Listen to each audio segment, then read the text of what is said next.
Pernah nggak kamu lewat kawasan elit Dharma Wangsa sore-sore pas udah mulai sepi tapi pas lampu jalan belum nyala semua? Nah, di antara rumah-rumah mewah yang gerbangnya mengkilap dan taman yang rapi, ada satu rumah yang beda banget. Pagar besinya udah kusam berkarat, tanaman bambu di halamannya tumbuh liar sampai menutupi sebagian jendela.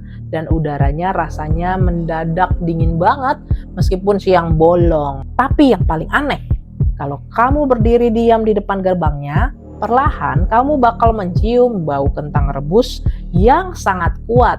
Harumnya nyata banget seolah ada yang lagi masak di dapur. Padahal rumah itu udah bertahun-tahun gak ada penghuni tetap yang bikin api di kompor.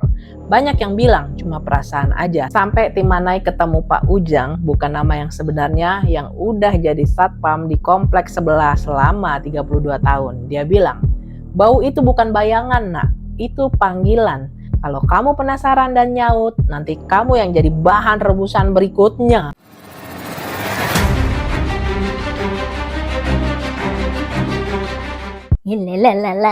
Manai sih dulu ketawa ya dengernya ya. Manai pikir cuma cara orang tua aja biar anak muda nggak sembarangan masuk ke tempat yang kosong. Sampai akhirnya Manai dan tim Manai kumpulin cerita dari puluhan orang yang pernah merasakan sendiri dan lihat rekaman yang nggak pernah dipublikasikan luas.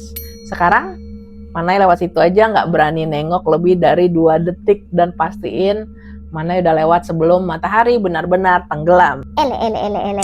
Manai biasanya pergi ke daerah sana tuh Dharma Wangsa karena biasanya kan studio ngeband tuh, studio musik daerah-daerah sana ya. Jadi udah terlalu biasa dari dulu ya lewat situ gitu. Oke, halo semuanya, balik lagi sama Manai di Manai Berkisah. Kali ini kita nggak bakal bahas mitos kampung yang jauh dari jangkauan kita.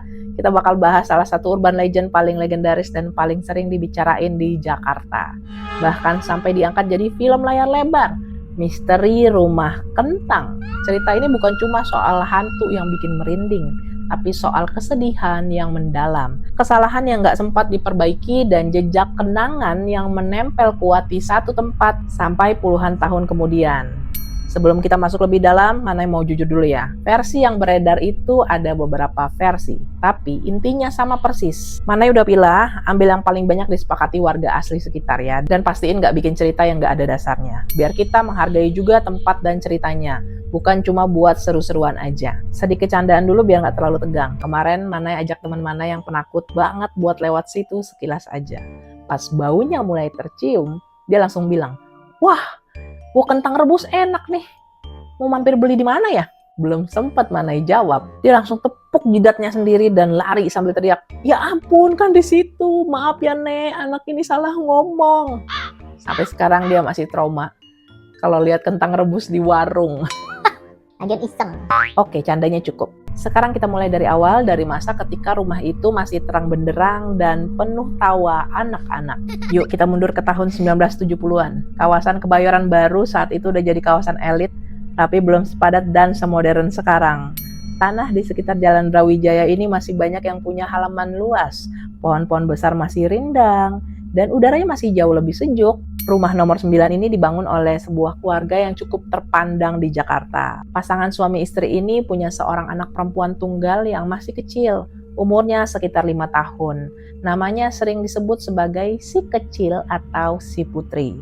Karena sangat manja dan disayang banget oleh kedua orang tuanya. Sayangnya, kesibukan orang tuanya yang luar biasa sebagai pejabat dan pengusaha membuat mereka jarang ada di rumah seharian. Jadi sehari-hari si kecil ini lebih banyak ditemenin oleh asisten rumah tangganya atau ART yang sudah bekerja di sana cukup lama. Versi yang paling banyak dipercaya warga mengatakan bahwa si kecil sangat menyukai kentang rebus. Hampir setiap hari dia minta dibuatin, sering minta mau bantu kupas kulitnya bareng-bareng, dan suka duduk manis di pinggir dapur sambil nunggu masakan mateng. Suara tawanya tuh sering terdengar sampai ke jalan raya, ngebuat rumah itu terasa sangat hidup. Tapi di balik keceriaan itu ada ketegangan yang sering terjadi.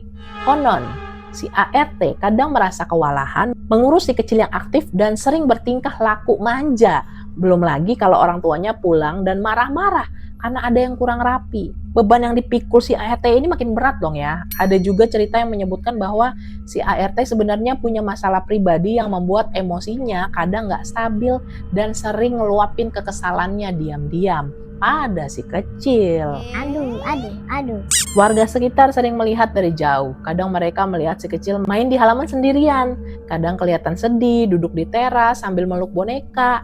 Tapi siapa yang berani masuk dan bertanya? Itu rumah orang terpandang, jadi warga cuma bisa berdoa dari jauh supaya anak itu baik-baik aja. Suatu sore yang cerah, takdir berubah total di rumah itu. Hari itu orang tua si kecil harus pergi keluar kota untuk urus pekerjaan penting. Dan mereka menitipkan anaknya sepenuhnya pada si ART. Seperti biasa, si ART ini menyiapkan kentang rebus kesukaan si kecil. Dia menaruh panci besar berisi air mendidih penuh dengan kentang di atas meja dapur yang agak tinggi. Lalu beralih sebentar mengambil bumbu di ruang lain. Di sini ada dua versi kejadian yang paling umum beredar. Versi yang pertama, si kecil yang ingin mengambil kentang kesukaannya sendiri gak sengaja terpleset dan jatuh tepat masuk ke dalam panci air mendidih itu. Terus versi yang kedua, karena sedang diliputi amarah dan emosi yang meledak-ledak, si ART dengan sengaja mendorong si kecil masuk ke dalam panci, lalu panik dan lari meninggalkan rumah begitu aja. Pusing Manai. Apapun penyebab pastinya, kenyataan pahitnya adalah si kecil meninggal dunia di tempat itu dengan cara yang sangat mengerikan dan penuh kesedihan. Ketika orang tuanya pulang, mereka mendapati pemandangan yang hancur lebur dan kehidupan mereka pun berubah gak sama lagi sejak hari itu. Setelah kejadian itu, keluarga tersebut sangat terpukul. Mereka tetap tinggal di rumah itu beberapa waktu, tapi suasana di dalamnya udah gak sama lagi kan ya. Tawa si kecil hilang, digantikan oleh keheningan yang mencekam. Namun, gak lama kemudian hal-hal aneh mulai bermunculan satu demi satu. Pertama, yang sering dirasakan adalah bau khas kentang rebus yang tiba-tiba tercium kuat di ruangan yang sama sekali gak ada kegiatan memasak. Baunya tuh sangat nyata, kadang lembut seperti baru matang, kadang nyengat bercampur bau yang gak sedap. Kemudian terdengar suara tangisan anak kecil yang pilu, kadang terdengar memanggil-manggil seolah mencari ibunya atau menanyakan di mana kentangnya. Ada juga yang mendengar suara anak kecil berlari-lari kecil di lantai atas atau suara pintu yang terbuka tertutup sendiri pelan-pelan. Orang tua si kecil udah mencoba berbagai cara. Mereka memanggil orang pintar, melakukan ritual pembersihan, bahkan mencoba merenovasi bagian dapur tempat kejadian. Tapi semuanya sia-sia. Bau itu tetap ada, suara tangisan itu tetap terdengar. Akhirnya, karena nggak sanggup lagi menahan kesedihan dan ketakutan yang terus-menerus membayangi mereka, akhirnya mereka memutuskan untuk pindah dan meninggalkan rumah itu selamanya. Sejak saat itu, rumah itu sempat kosong, lalu sempat disewa atau dijual ke beberapa penghuni baru. Tapi nggak ada satupun yang betah tinggal di sana dalam jangka waktu lama. Semua penghuni lama punya cerita serupa. Sering bangun tengah malam karena ada yang ngusap-ngusap pipi. Pas buka mata nggak ada siapa-siapa, tapi baunya kentang rebus banget. Alah, bisa begitu ya? Sering lihat bayangan anak kecil pakai baju pink berdiri di sudut ruangan, pas dipanggil langsung hilang. Terus barang-barang sering berpindah tempat sendiri, dan kalau ada yang masak di dapur, kompor sering mati nyala sendiri seolah ada yang mau menghalangi. Bahkan tukang bangunan yang pernah disewa untuk merenovasi rumah itu pun punya cerita serem. Ada yang bilang pas mau bongkar bagian lantai dapur, alat beratnya tiba-tiba macet total padahal mesinnya baru diperbaiki. Ada juga yang tiba-tiba ngerasa sesak napas dan pingsan. Lalu saat sadar dia cerita didorong oleh sosok kecil yang menangis. Ya Allah, kasihan anaknya ya, stuck di situ ya.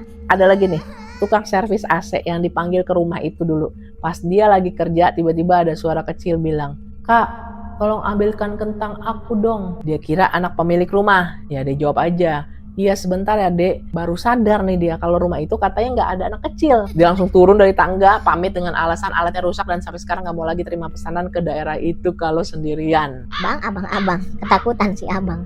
Sampai puluhan tahun berlalu, rumah itu tetap berdiri kokoh di sana.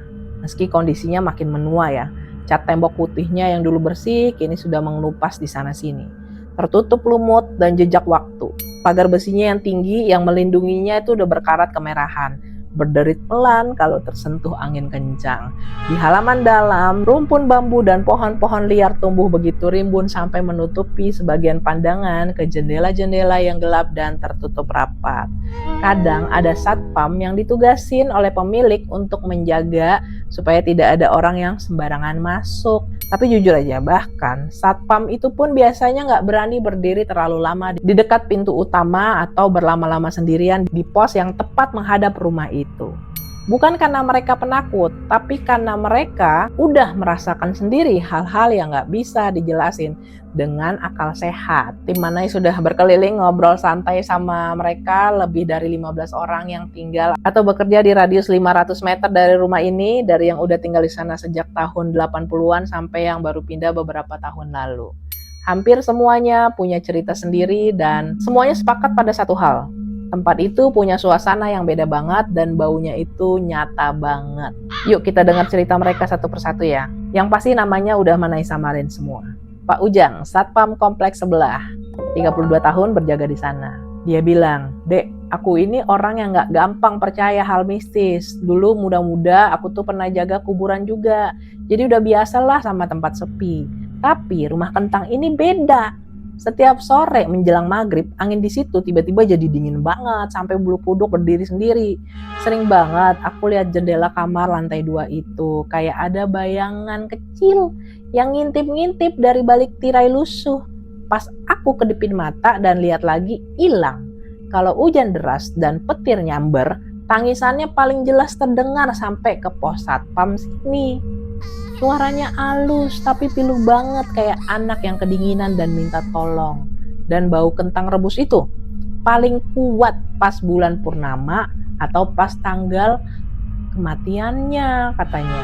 Aku gak berani marah atau usir. Aku cuma sering bilang pelan kayak gini. Mainlah di dalam ya, jangan nakutin orang lewat. Biasanya setelah itu hening lagi. Aku gak takut. Aku cuma sedih banget, kasihan nasibnya. Iya kasihan ya Pak ya. Sedih juga Manai. Mbak Sari, pedagang sayur keliling yang lewat rutin hampir 20 tahun. Aku lewat situ tiap pagi dan sore, bawa keranjang sayur di sepeda. Kadang kalau kebetulan aku bawa banyak kentang di keranjang, tiba-tiba gerbang besi rumah itu bunyi krek-krek sendiri, seolah mau dibuka dari dalam. Kadang juga ada yang narik-narik ujung rok aku pelan pas aku lewat deket pagar. Awalnya aku kaget mau teriak, tapi lama-lama aku ngerti itu pasti si dedek kecil. Jadi aku cuma selalu bisik pelan aja. Maaf ya dek, ini kentang buat orang lain yang udah bayar. Nanti mbak doain kamu biar tenang dan kenyang ya. Ajaibnya setelah itu rasanya langsung nggak ada yang ganggu lagi. Kadang aku sengaja sisihin sedikit kentang rebus yang aku bawa buat bekal taruh di dekat pagar sambil berdoa. Besok paginya pas lewat lagi udah hilang. Entah dimakan kucing atau memang dia yang ambil. Aku seneng aja asal dia tenang. Waduh, sedih. Oke, berikutnya cerita dari Mas Doni, mantan satpam yang pernah ditugasin jaga langsung rumah ini selama 3 bulan. Jujur aja ya kak, aku mundur bukan karena gajinya kurang, tapi karena nggak kuat batin. Pertama kali jaga, aku bawa kartu remi sama radio biar nggak sepi. Belum lama duduk, radio nyala mati sendiri. Suaranya berubah jadi suara anak kecil yang nyanyi lagu anak-anak tapi nadanya sedih banget.